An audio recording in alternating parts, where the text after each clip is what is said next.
Assalamualaikum warahmatullahi wabarakatuh.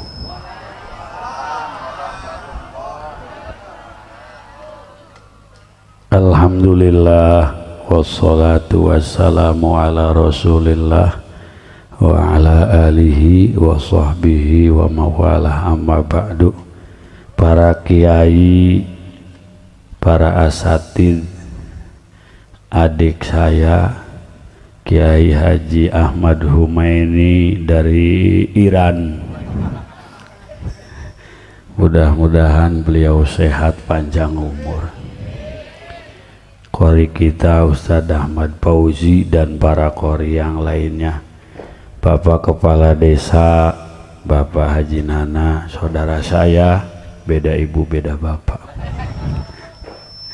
Bapak Binamas, Pak Binsa, panitia yang semuanya insya Allah dapat pahala, ibu-ibunya dapat pahala, bapak-bapaknya dapat pahala, dan mudah-mudahan saya juga kebagian pahala. Tak lupa kepada salah satu panitia yang lagi bawa air buat saya, apa bukan itu airnya? Oh iya, buat saya, kesian itu. Insya Allah mudah-mudahan panitia semua masuk angin nih masuk surga lah. Hadirin hadirat rahimakumullah. Tukang son low volume naik. Malam ini kita bersyukur dengan adanya hari yang paling istimewa bagi kita umat, hari dilahirkannya Nabi Baginda Nabi besar Muhammad. Maka syukur ini telah dilakukan oleh para salafun soleh. Jadi kalau sekarang ada yang debat-debat, apa itu mulut, apa itu malul qiyam, ini adalah satu tangga untuk menaikkan derajat kita di hadapan Allah. Siapa kita? Rasulullah lahir sudah makrifat. Buktinya begitu dilahirkan tidak menangis. Apa yang dibaca oleh Rasul? Allahu Akbar kabira walhamdulillahi katsira wa subhanallahi bukratan wa asila. Ngantuk ya? Rapopo. Andaikan sampai pagi belum apa-apa pengorbanan kita dibandingkan cinta Rasul kepada kita. Mungkin apa boten? Amin Allahumma. Awas Bu. Wallahu akhrajakum min butuni ummahatikum la ta'lamuna syai'a. Ini mic bekas kori, efeknya gede. Tadi kori ya, saya bilang jangan narik ke sini, ntar ada dua mic-nya. Ayo dong baca lafaz Allah biar dapat pahala semuanya. Wallahu akhrajakum min butuni ummahatikum la ta'lamuna syai'a.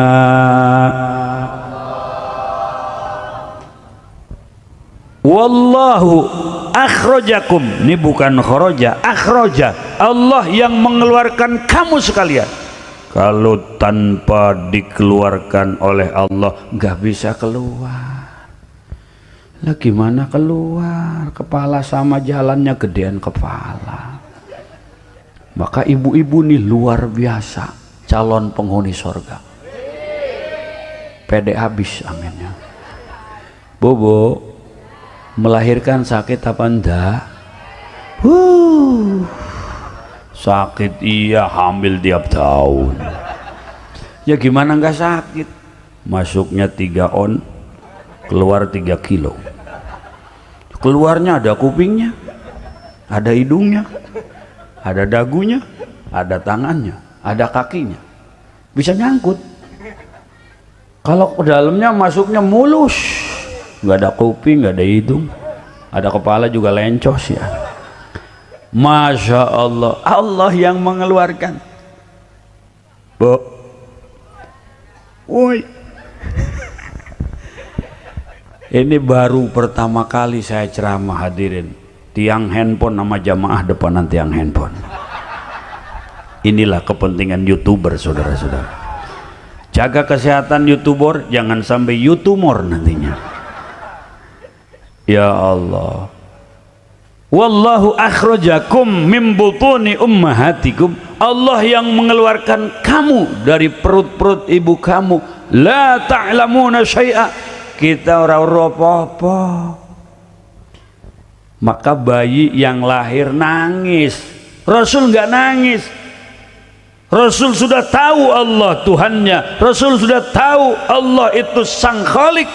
Maka Rasul baca tasbih, baca tahmid, baca tahlil, baca takbir. Lah kita mah bayi siapa saja lahir pasti nangis. Lantaran la ta'lamuna syai'a, belum tahu apa-apa. Itu bayi, sekalipun bayi anak penyanyi, pedangdut, pop, tetap dia nangisnya sama. Sekalipun bayi Roma Irama, nggak pernah kita ngedengar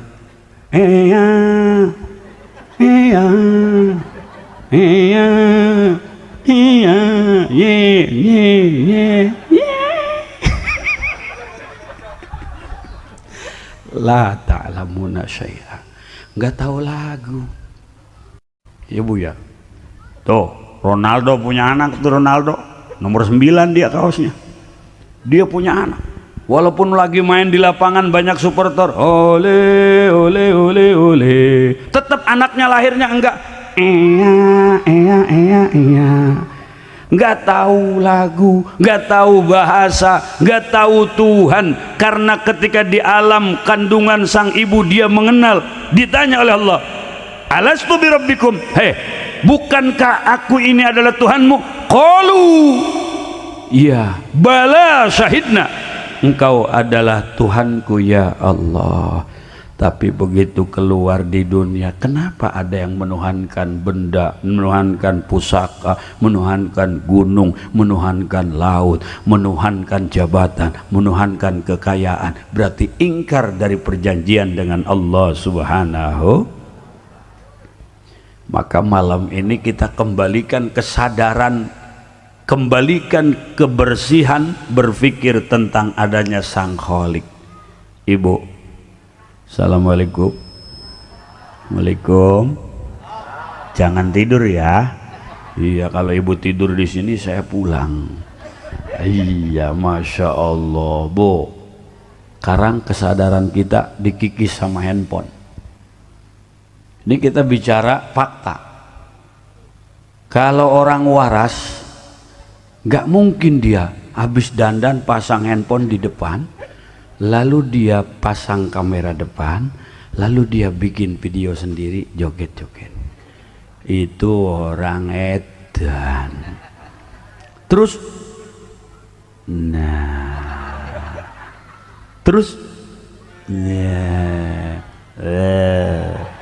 itu sendiri dia, dandan sendiri, gaya sendiri, lunggak lenggok sendiri, ketawa sendiri. Sing weruh to kabeh padha weruh bahwa yang ketawa sendiri itu orang edan. Berarti malam ini saya ceramah di hadapan orang yang ceramahnya juga ya wis ora apa-apa, kita podo edan kabeh. Hadirin hadirat muslimin muslimat yang pada edan rahimakumullah. Ibu edan apa enggak, Bu? Kalau enggak, tolong kembalikan kewarasan dan kesadaran kita. Handphone 5 juta berani beli, tapi ke musola belum pernah 5 juta jariah. Tadi tuh ada ya Robi Bil buat masjid kesepuan, yang di kantongnya ada duit 100.000, 50.000, 20.000, 10.000, 5.000, 2.000, mesti yang keluar yang edan. Kalau orang waras 100.000. Orang edan ngomongnya, ini 2.000 masuk surga, masuk WC umum 2.000 mah. Ngasih duit 5.000 nggak ada kembali, berak lagi aja masuk gitu. Masya Allah. Tuh. Oleh karenanya ulama selalu mengajak kita supaya kolbu ini nyantel sama Allah, tapi nggak mungkin kalau tanpa lewat Rasul. Nih kasih tahu sama teman-teman kita yang masih kekeh dengan pendapatnya, apa itu maulid, apa itu ziarah kubur. Nek sampean ziarah kubur sampai siang dan malam nggak mungkin sampai kepada ahli kubur. Allahu Akbar. Bu, hui, masih ada? Mudah-mudahan panjang umur. Kalau kita melihat bahwa Rasulullah dengan para sahabat pernah berjalan bersama-sama, lalu di tengah perjalanan Rasul berhenti. Apa kata Rasul? Atasma'una ma asma'u. Hei sahabat-sahabatku, apakah kalian mendengar apa yang aku dengar? Maka sahabat menjawab, tidak ya Rasulullah. Apa kata Rasul? Wahai sahabatku, di kuburan ini ada 2 orang yang disiksa dengan siksa yang amat sangat berat. Dosanya apa ya Rasul? Dosanya besar tapi dianggap kecil olehnya. Pertama, orang ini disiksa karena kalau kencing gak pernah cebok. Sambil berdiri, ini kerjaannya sopir. Sopir truk pengen buang air kecil ya pinggir jalan, dibuka air, dia mah lihat ke atas, nggak mau ngelihat dia. Paling sebentar jelek amat, lihat lagi ke atas. Ya Allah, habis kencing bukannya cebok, sentil kepalanya. Udah begitu belum bersih juga digoresin ke ban mobil, seot katanya. Itu makin hitam aja dia. Nah nih sopir kalau begini, kalau belum tobat nih siksanya dahsyat. Laki-laki bu ya, perempuan mana bisa kencing berdiri, wacak-acakan sambil duduk juga.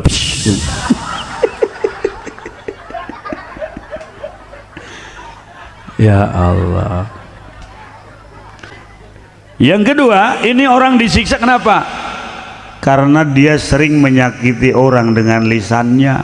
Namimah, adu domba. Ini sekarang adu domba di medsos. Allahu Akbar. Kita jangan kepancing nih teman-teman, saudara-saudara. Kita semua dididik oleh ulama untuk cinta zuriat Nabi. Bu, ada orang yang mengatakan hasil tesis saya ini terputuslah zuriat Nabi dari Ubaidillah. Orang tua kita, kiai kita ya dari dulu lebih alim, lebih soleh, lebih dekat ke Allah, nggak pernah ngomong itu. Sekarang kalau memang dia punya tesis, itu harus disidangkan, dibantah. Lalu orang yang membantahnya punya dalil. Lah sekarang bagaimana katanya orang dari Robitoh Alawiyah nggak datang? Terlalu kerdil bagi ketua Robitoh Alawiyah untuk membantah tesis yang murahan. 1000 kali mereka benci habaib, kita punya 1.000.000 kecintaan untuk habaib. Betul? Jangan ke bawah mas. Tadi kata Kiai Haji Umen, ini Allah dengan Rasulullah menjadikan gunung-gunung emas-emas. Sekarang emas-emas ada di sini. Jangan ke bawah-bawah. Akhirnya memecah belah umat. Di tubuh kita NU terpecah. Masa orang yang mau memperjuangkan kebenaran penampilannya jauh dari kebenaran? Ada lagi tuh, siapa tuh yang pakai anting, kepalanya botak. Ntar gua kirim amplas ke rumahnya ntar. Apa dia kata? Oh sekarang anting itu bukan untuk perempuan saja. Di Jogja ini anting jadi tren. Innallahal jamal yuhibbul jamil. Innallahal jamal yuhibbul jamil. Allah itu indah, suka keindahan. Keindahan yang mana? Laki-laki haram pakai anting botak. Apakah itu yang dijadikan panutan? Inna lillahi wa inna ilaihi Maka orang itu ada yang mereka ilmiah karena mereka sekolah ilmiah. Kalau yang bikin tesis ini seolah ilmiah. Bu, sekarang penampilannya justru dia membantah nasab Habib tapi dia ngaku Habib. Sekarang ceramahnya dia caci maki. Yang dulu dia katakan, kenapa tesis ini saya buat karena ada orang yang mengklaim turunan Rasul tapi ceramahnya caci maki. Sekarang dia yang caci maki. Ya Allah, kita mah ikut guru-guru kita. Abah Uci cinta Habib, Abah Sepuh cinta Habib, Abah Entoh cinta Habib, Abah Umen juga cinta Habib. Abah Umen mantep men. Cinta Habib. Dan mencintai habaib ini adalah syariat. Kalau Habibnya pakai gamis, janggotnya indah, wajahnya tampan, lisannya pase, adabnya sopan, aromanya wangi, dermawan, nggak diajak juga cinta hati kita kepada Habib yang seperti itu. Nah, kita diuji dengan sosok Habib yang tampangnya kayaknya nggak mencerminkan, omongannya. Di situ Allah uji apakah tetap kita cinta atau tidak. Ini mohon maaf nih, sebab masih ada di antara kita yang dukung tesis. Kalau memang itu tesis dia sudah disampaikan ke publik, sudah, jangan lalu menggerogoti hal yang lain, akhirnya umat pecah. Bu, Waalaikumsalam. Tapi insya Allah kalau saya lihat di sini ibu-ibunya semua solehah. Namun untuk meraih gelar wanita solehah ada syaratnya. Pengen tahu? Pertama, taat kepada Allah dan kepada Rasul. Yang kedua, taat kepada suami sepanjang perintah suaminya tidak maksiat. Yang ketiga, ini yang berat. Sampaikan apa jangan, Bu? Sampaikan apa jangan? Anda wanita bisa dikatakan wanita solehah kalau Anda memberikan izin kepada suami untuk kawin lagi.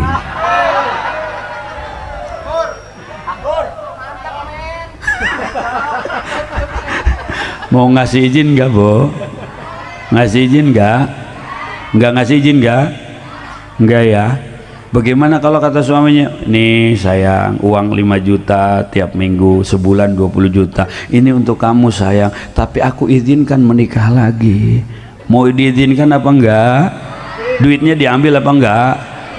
Nah, inilah masalahnya saudara-saudara. Perempuan itu sama, yang penting duit. Nah itu. Dan kita yang sekarang maulid, dulu kita sering di kampung melihat sosok-sosok yang ayu, elok, tawadu, membaca berjanji. Berjanji simtuduror, ini karya-karya cucu-cucu Rasul yang sekarang nasabnya dibantah. Allahumma salli wa sallim wa barik alaih. Bismillahirrahmanirrahim. Inna fatahna laka fathan mubina liyaghfir laka Allahu ma taqaddama min dhanbika wa ma ta'akhkhar wa yutimma ni'matahu 'alayka wa yahdiyaka siratan mustaqima wa yansuraka Allahu nasran 'azizan laqad ja'akum rasulun min anfusikum azizun 'alaihi ma 'anittum harisun 'alaikum bil mu'minina raufur rahim. Fa in tawallaw faqul hasbiyallahu la ilaha illa huwa 'alaihi tawakkaltu wa huwa rabbul العرش العظيم صدق الله العلي العظيم وبلغ رسوله النبي الحبيب الكريم والحمد لله رب إن الله وملائكته يصلون على النبي يا أيها الذين آمنوا صلوا عليه وسلموا تسليما اللهم صل وسلم وبارك عليه. Ketika itu dibaca dengan keikhlasan, panitianya ikhlas, yang hadirnya ikhlas, yang bacanya ikhlas, insya Allah hadirin malaikat rahmat akan diturunkan oleh Allah. Yakin apa enggak, Bu? Yakin. Kita baca, maka bacaan itu mengundang malaikat. Kita zikir, maka zikir itu mengundang malaikat. Kita ziarah kubur yang sebagian saudara kita mengklaim jangan, tidak ada artinya. Baca riwayat tadi, begitu Rasul mengatakan, ini orang di kuburnya disiksa. Pertama karena buang air kecil, nggak pernah bersih, nggak pernah cebok. Dan yang kedua, dia menyakiti saudaranya, membuat pecah belah di kalangan saudaranya dengan lisannya. Lalu apa yang dilakukan oleh Rasul? Hai sahabat, ambil 2 pelepah kurma, lalu bawa ke sini. Lalu pelepah korma itu ditancapkan di atas kuburan orang yang disiksa. Sahabat bertanya, apa tanfa'uhum ya Rasulullah? Apakah pelepah korma ini manfaat untuk ahli kubur? Apa kata Rasul? Iya. Manfaatnya apa ya Rasul? Pelepah korma ini selama daunnya basah dia berzikir, maka zikirnya manfaat bagi ahli kubur. Kalau dalam rahmat ditambah rahmatnya, kalau ahli kubur sedang disiksa akan dikurangi siksanya. Pelepah korma saja, daun kurma saja, daun kamboja saja yang masih basah ditancap di kubur, manfaat bagi ahli kubur dengan zikir yang dibaca. Atau apalagi manusia gitu. Ingin apa boten? Amin Allahumma. Pak Haji, saya suka jarah kubur, kata si Mas. Tapi kalau saya jarah bawa bunga 7 rupa. Ya, terus Mas, saya taburin atas kuburan, buru taburin. Itu bagaimana? Selama daun itu masih basah, dia bertasbih kepada Allah, tasbihnya manfaat buat ahli kubur. Buka dong Wahabi, ente ngomong nggak nyampe, ente ngomong nggak ada arti, sampean ngomong nggak ada artinya tuh ziarah kubur. Ternyata Rasul dengan menancapkan pelepah korma, pelepah yang bertasbih, manfaat bagi ahli kubur. Apalagi kita saudaranya, anaknya, keluarganya duduk di depan kubur, bukan menyembah kubur, bukan meminta kepada kubur, bertasbih, yakin ahli kubur bahagia insya. Terus ini terus iyalah, saya meminum dulu ya Bu ya. Insya Allah.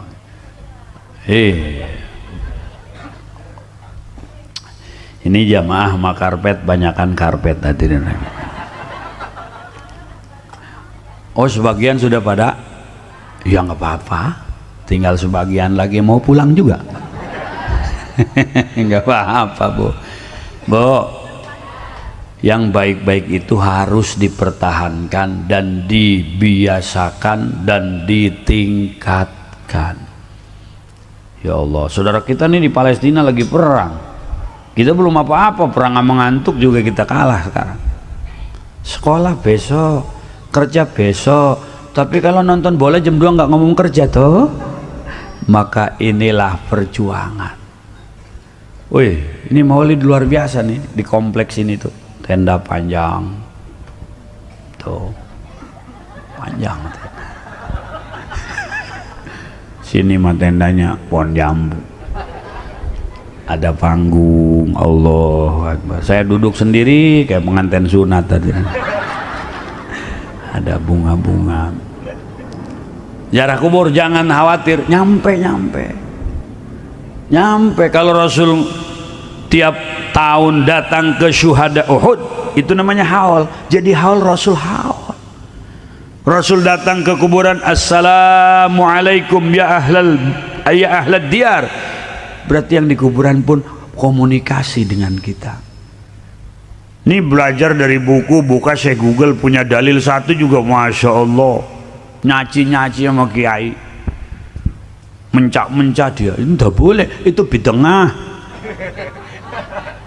itu tidak boleh, bid'ah, dikit-dikit bid'ah, Allahu Akbar, terlalu dangkal, masya Allah. Maka oleh karenanya para jamaah rahimakumullah, Allah subhanahu wa ta'ala membaca sholawat yang maknanya rahmat. Malaikat membaca sholawat yang di sholawat malaikat itu ada magfirah. Maka Allah pun memerintahkan kepada kita, sallu alaihi wa sallimu taslima. Bersolawatlah engkau kepada Nabi Muhammad dengan sholawat dan salam yang sempurna. Walladzi yusalli alaikum wa malaikatuhu liyukhrijakum minadh-dhulumati ilan nur. Ini kalau sholawatnya dawam, ada guru, ada sanad, hasil ijazah. Sholawatnya bukan sholawat liar, didawam malam Jumat ca sholawat, kemudian didawam baca berjanji, kemudian mahalul qiyam, liyukhrijakum minadh-dhulumati ilan nur. Allah akan mengeluarkan kita dari kegelapan, kekafiran, kemusyrikan, kemunafikan, ilan nur, menuju cahaya keimanan. Allah akan mengeluarkan kita, hadirin rahimakumullah, dari tempat kebodohan menuju tempat ilmu. Allah akan mengeluarkan kita dari ketidakyakinan menuju yakin. Allah akan mengeluarkan kita dari tempat yang kita ini ragu kepada Allah, kita diajak menuju yakin kepada Allah lewat sholawat dengan baginda Nabi besar Muhammad. Ada teman-teman kita yang ngomong sholawat nariyah syirik, sholawat tibil kulub tidak berdasar. Satu saja sholawat Ibrahimiyah, itu pun jangan pakai sayyidina. Rasul mengajarkan Allahumma sholli ala Muhammad wa ali Muhammad. Rasul itu tawadu, Mas. Ini Pak Lurah Nana, ya mohon maaf Pak Lurah, ini karena saudara, ya saudara saya. Alhamdulillah beliau hadir sampai jam segini belum pulang. Pak polisi juga ada tuh, alhamdulillah nggak ada yang ditilang mungkin. Saudara semua, saudara-saudara. Ini kalau ada Pak Camat misalnya, Camat atau Pak Lurah misalnya Pak Haji Nana, walaupun Pak Haji Nana ketika Pak Lurah mau kemana, jangan ngomong Lurah, biasa aja panggil nama aja, tapi tetap kita sebagai warga beradab. Pak Lurah mau kemana, Pak Lurah Nana, tetap pakai Pak Lurah, Bapak Lurah. Rasul mengatakan jangan panggil saya Sayyid, tapi kita selaku umat yang beradab ya tetap aja Sayyidina Muhammad. Bu, kita mah tetap dalam akidah ahlu sunnah wal jamaah.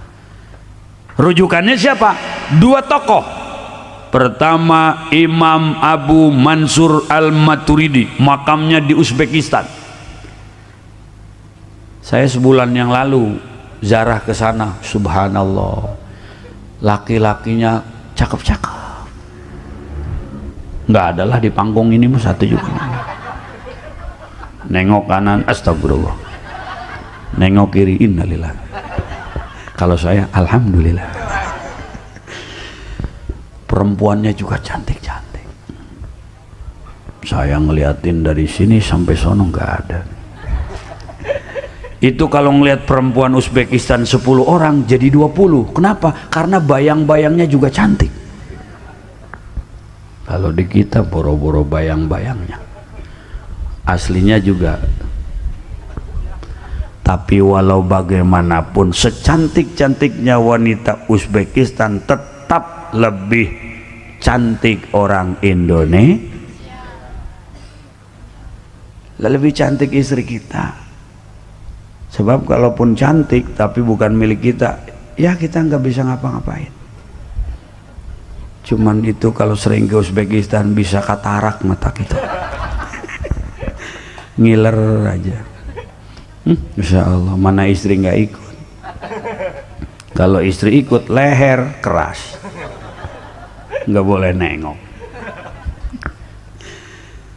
Cantik-cantik Bu. Di situ ada makam namanya Abu Mansur Al-Maturidi. Siapa Abu Mansur Al-Maturidi? Ini cucu daripada sahabat Abu Ayyub Al-Ansar.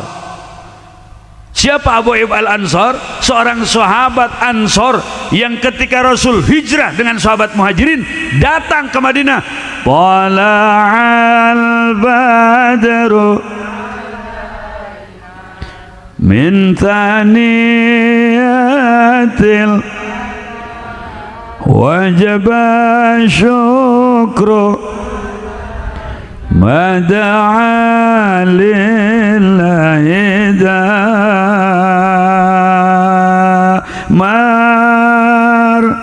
marhaban ya marhaban ya nural aini marhaban jaddal Husaini marhaban marhaban. Disambut Rasulullah dengan tala'al badru alaina. Maka tempat yang menjadi persinggahan Rasul dan sahabat adalah rumah sahabat Abu Ayyub Al-Ansari. Rumahnya dipersilahkan, makanannya dihidangkan. Jadi kalau menghidangkan, nyuguh untuk orang yang kita undang atau tamu yang datang, itu sunnah. Ini sekarang panitia kalau maulid ada yang bilang itu mubadir tuh, beli-beli kue. Enggak mubadir, kita makan, nggak habis kita bawa. Panitia jangan pengen. Iya, panitia capek, pahala, alhamdulillah. Nah, sahabat Abu Ayyub Al-Ansar ini kemudian hadirin rahimakumullah wafat di Turki. Wafat di Turki, makamnya di Turki. Nah, dari sahabat Abu Ayyub Al-Ansar turun temurun lahirlah Imam Abu Mansur Al-Maturidi. Sering disondingkan dengan seorang ulama Abu Hasan Al-Asy'ari. Di mana? Di Irak. Siapa dia? Abu Hasan Al-Asy'ari adalah cucu daripada sahabat Rasul. Siapa? Abi Musa Al-Asy'ari. Ketika Abi Musa Al-Asy'ari membaca ayat fasawfa ya'tillahu biqaumin yuhibbunahum wa yuhibbunah, Allah akan mendatangkan suatu kaum yang kaum itu dicintai Allah dan kaum itu mencintai Allah. Apa kata Rasul sambil menepuk punggung Abi Musa Al-Asy'ari? Hum qaumu hadza, kaum itu adalah kaum orang ini, turunan ini. Abi Musa Al-Asy'ari punya anak, punya cucu, terus lahirlah Abu Hasan Al-Asy'ari. Dua tokoh yang jadi rujukan dalam berakidah Ahlus Sunnah wal Jamaah. Sebelumnya Abu Hasan Al-Asy'ari pengikut Mu'tazilah. Mu'tazilah orang yang mendewakan akal. Beragama ukurannya akal. Kalau masuk akal oke, tidak masuk akal jangan. Maulid apa itu? Tidak masuk akal. Ziarah kubur jangan. Apa itu? Tidak masuk akal. Mu'tazilah. Wahabi baru itu Mu'tazilah lama hadirin. Ya Allah, saya kalau ceramah tengah malam begini suka lapar saudara-saudara. Iya. Dan saya seumur ceramah baru ada tatakannya nampan hadirin. Nampannya numpuk dua lagi nih, ada nampan. Ada air nggak ada tisu. Mentang-mentang akeh wong Jawa tisu mereknya Paseo. Kalau di sini Pasea ini. Mas, kipasnya dimatiin saja. Iya iya. Aduh. Iya. Masuk angin. Ini saya nanya nih terus. Ya biarin nih. Jadi dua tokoh ini Bu nih. Nah dia dulu punya guru nih, Abu Hasan Al-Asy'ari ini punya guru. Siapa gurunya? Imam Jabai atau disebut Syekh Jubai. Siapa dia? Gurunya berikut orang tua tirinya, ayah tiri. Jadi emaknya janda, dinikah sama kiai ini, Syekh Al-Jubai. Itu tokoh Mu'tazilah, penganut Wasil bin Atha. Dulu Abu Hasan Al-Asy'ari ini muridnya. Akhirnya keluar dari akidah Mu'tazilah menjadi ahlu sunnah wal jamaah. Ini mohon maaf ibu-ibu, banyak saudara kita yang baru kenal Islam dengan label hijrah sudah mencak-mencak sama kiai. Apa itu? Pelaku bid'ah. Allahu Akbar. Ada tuh di YouTube tuh yang bewokan tuh, sorban ini bid'ah, itu serbet. Enak aja bro, serbet dia bilang. Maka kudu ngaji. Bo ngaji ya. Apalagi Anda perempuan yang tiap bulan datang tamu bulanan, apa namanya, haid atau men ya.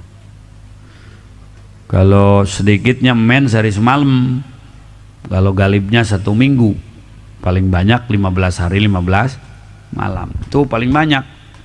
Kalau lebih itu bukan men, bukan haid, namanya darah istihadah, bukan istiqomah, saya juga tahu. Istihadah. Kalau yang keluar darah istihadah, Ramadan dia puasa, ada adzan dia sholat, iya sholat. Cuman kalau yang istihadah itu kategori daimil hadat, jangan wudhu dulu kalau belum masuk waktu. Allahu Akbar, Allahu Akbar. Jangan pakai eho.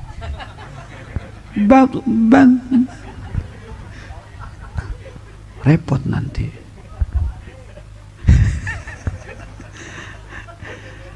Gak apa-apa sih. Allahu Akbar, Allahu Akbar. Nah, zuhur ya, iya. Baru tuh ibu wudhu, bersihkan dulu, pakai pembalut, wudhu, langsung sholat. Tidak boleh wudhu kalau belum masuk waktu. Paham ya Bu ya? Ini mohon maaf nih, sedikit sensitif sebetulnya, tapi harus saya katakan karena aku sayang kamu.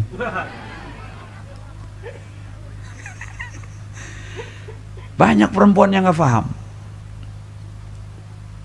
Termasuk nih daimil hadat, orang yang bekser kencing, bekser kentut. Itu yang ketawa kayaknya itu. Jadi ada orang bekser kencingnya nggak banyak, sedikit-sedikit.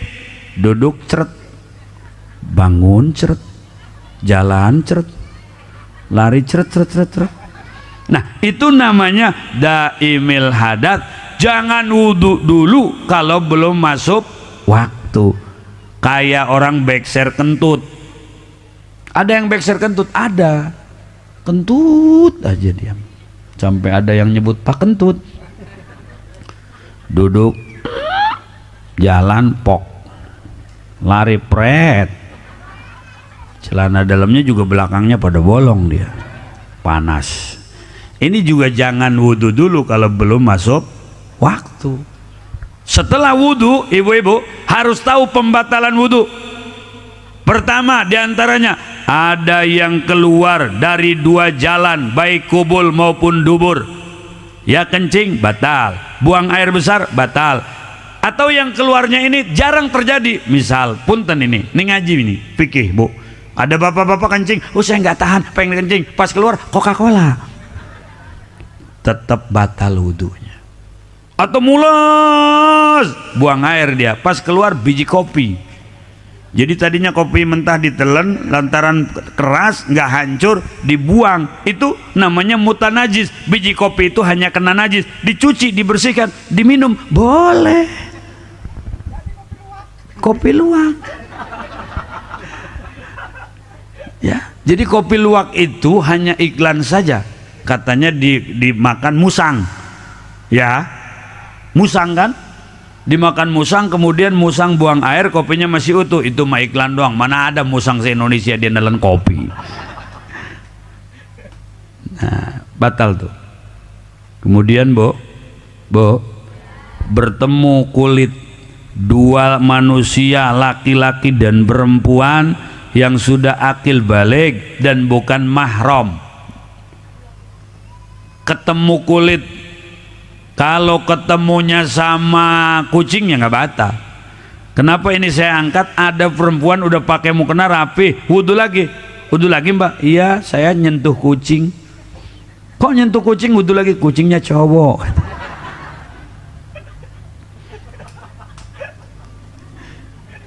Waduh, ya ada aja yang begitu. Ada lagi perempuan yang dia setelah wudhu ada mertuanya, assalamualaikum, waalaikumsalam. Pak teh, ya salaman. Oh maaf saya punya wudhu. Mertua itu nggak batal wudhu. Mertua nggak batal wudhu karena dia mahram. Yang namanya mahram itu setiap yang diharamkan kita nikah itu namanya mahram. Mahram itu ada 3, ada bin nasab karena turunan, ayah, bunda, anak-anaknya mahram, anak-anaknya ke ayah dan bundanya mahram, haram dinikah. Kemudian ada mahram birrodha, sebab nyusu. Ada ibu-ibu melahirkan lalu dia kanker payudara, anaknya tidak bisa dikasih ASI, anaknya ikut netek ke ibu hindun misal, maka anak itu ke ibu hindun namanya ibu susu, haram dia menikah jadi mahram karena dia ikut nyusu. Ada ibu-ibu yang nanya, kalau suami saya lain itu ceritanya. Mas ketawanya kenceng amat mas. Nah ibu itu punya anak misalnya Zainab, nah yang ikut netes sama ibu hindun itu sama anak ibu hindun yang Zainab, dia nggak boleh nikah karena mahram susu, nggak boleh, dan dia nggak batal wudhu. Ada lagi mahram bil musaharah karena mertua, mantu sama mertua nggak batal wudhu. Itu semua mahram ala takbid, selamanya mahram.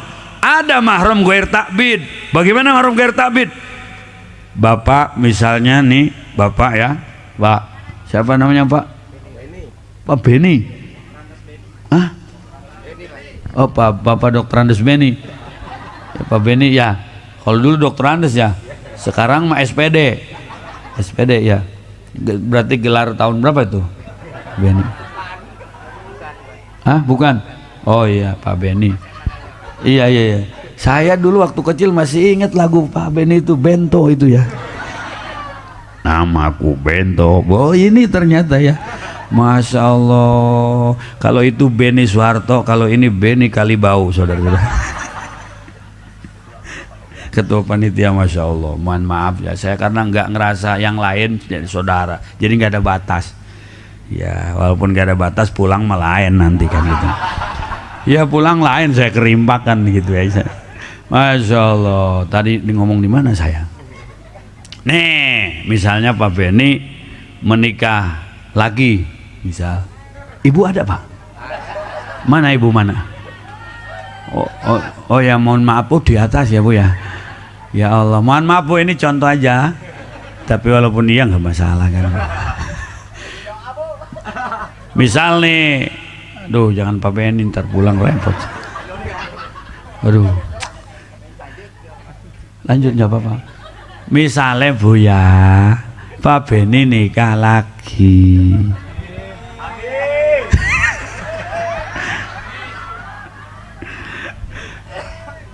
Ada seorang laki-laki menikah dengan seseorang yang bernama Santi, katakanlah.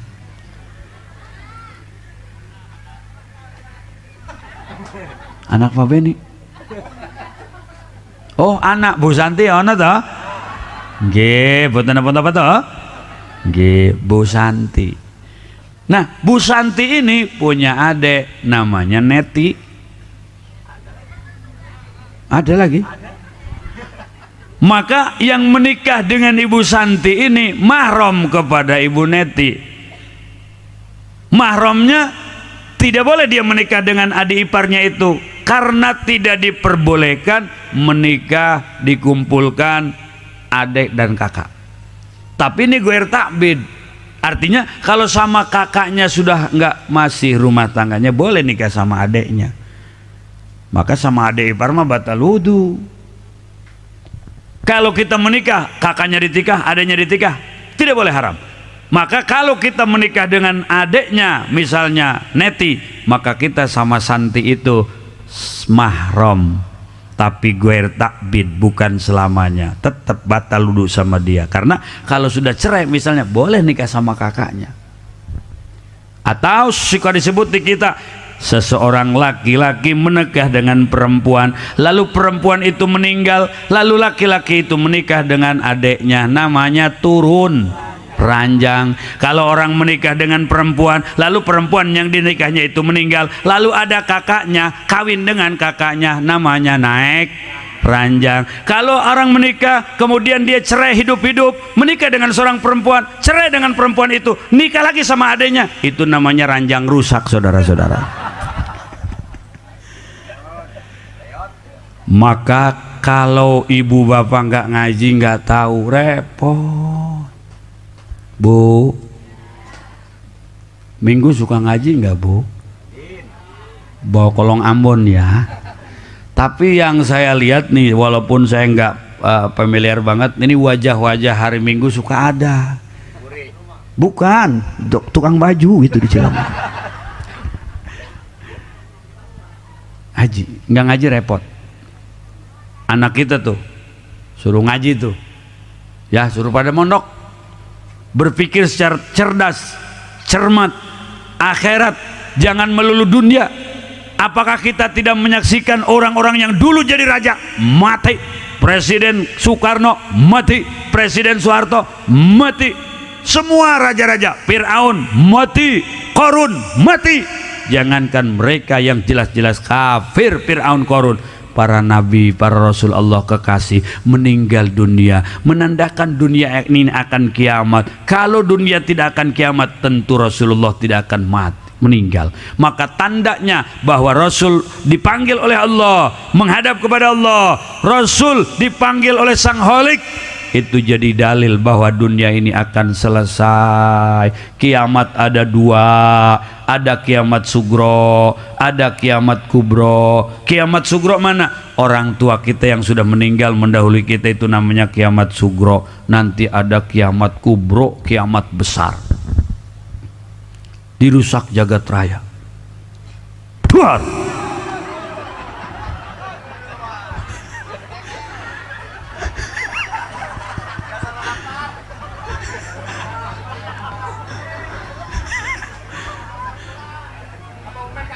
Masya Allah, Abah Umen kaget, saudara-saudara. Rokoknya sampai jatuh, saudara-saudara.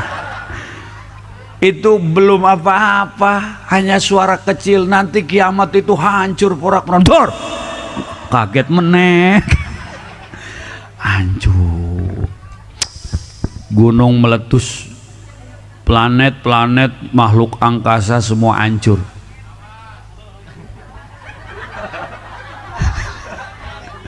Udah enggak, kiamatnya udah. Ya Allah, hancur, hancur, hancur. Nanti kita di padang mahsyar digiring nanti. Kalau udah kiamat kubro tuh, itu yang di kuburan-kuburan bangun, yang udah tinggal tulang belulang atau yang tinggal tulang berutuk nih, ya. Jadi kan kalau hancur itu semua kiamat hancur, kecuali 8 perkara yang gak hancur, diizinkan oleh Allah. Pertama aras, kedua kursi, 3 kolam, 4 lauhil mahfud, 5 sorga, 6 neraka, 7 ruh. Yang ke-8 nih, kita punya tulang punggung, kita urut sampai ke bawah. Di sini ada nih yang agak maju ngejenul, ini tidak hancur. Ini namanya ekor, kalau bahasa Inggrisnya tunggir. Tunggir. Ini kalau bahasa Arabnya, bahasa Arab kita namanya luhur ba'al ya.